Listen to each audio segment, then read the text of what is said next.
And now, live from Laurel, Maryland, USA, it's snack time. Do you remember Colleen? We did a couple episodes on her. Let's just say they got back to Colleen. She wasn't happy. I did an apology episode. Well, I forgot a little Colleen's story. And the only reason I feel from the bottom of my heart like there's nothing wrong with telling this story to you is that it's not really bad about Colleen. It's just an experience where she happened to be present. It was prom night. Oh, Snackboy prom night. You and Colleen were adorable.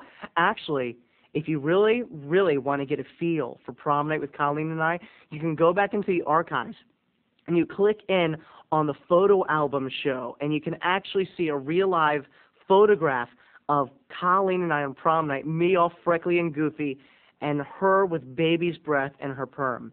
Well, anyway, let's just get to the snack. It was prom, and before prom, Colleen sat me down, and she said, "Now, Terry, dear heart, it is prom time, and we need to make this the most perfect night of my life, okay?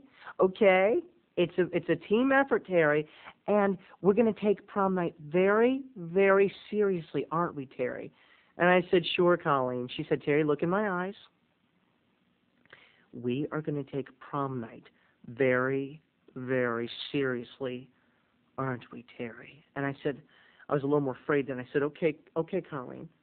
Well, prom night rolled around, and let's just say I slipped, okay? I'm not perfect. I slipped. So we're in the limousine. Everything was perfect. Her baby's breath was just so right in her hair. It was just so right. It was sitting perfectly in that little nest. And I was all done up. I had my tuxedo. And Colleen saw that everything from the limousine to her satin purse to her shoes to the restaurant to the night to the poem that she had me read her was just 100% absolutely grade A, Colleen, perfect.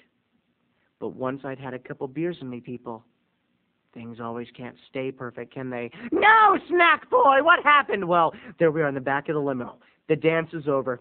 We had danced the night away to the tunes of the 80s and early 90s. Ace of Base was prevalent.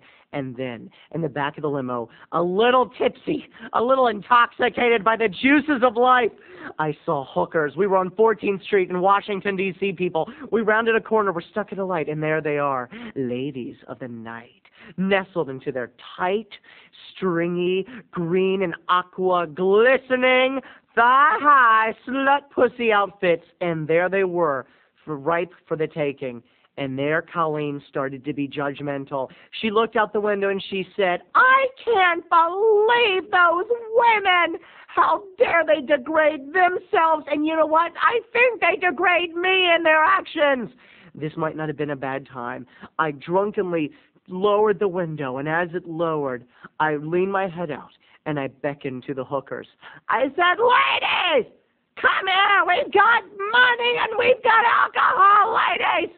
And before you know it, Colleen's hand, strong and Catholic, muscular, bony, leathery, harsh, coarse, drew back in slow motion.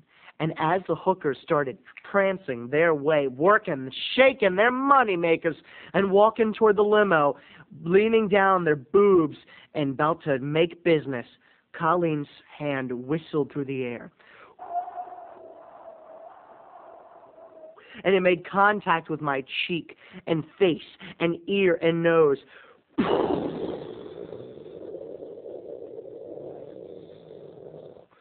And before you know it, I was reeling. I couldn't get out the next sentence. "What did you do that?"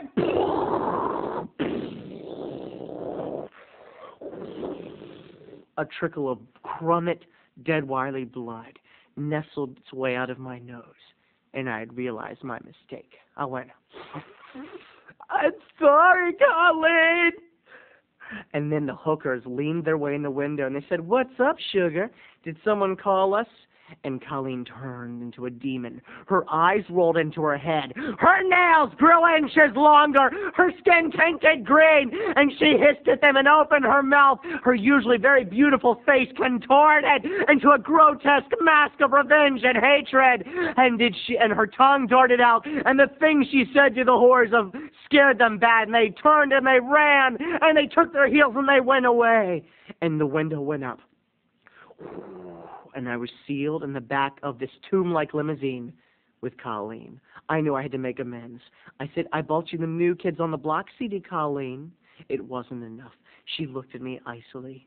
She said, Dear heart, Terry, we have some serious relationship talking to do. Cut.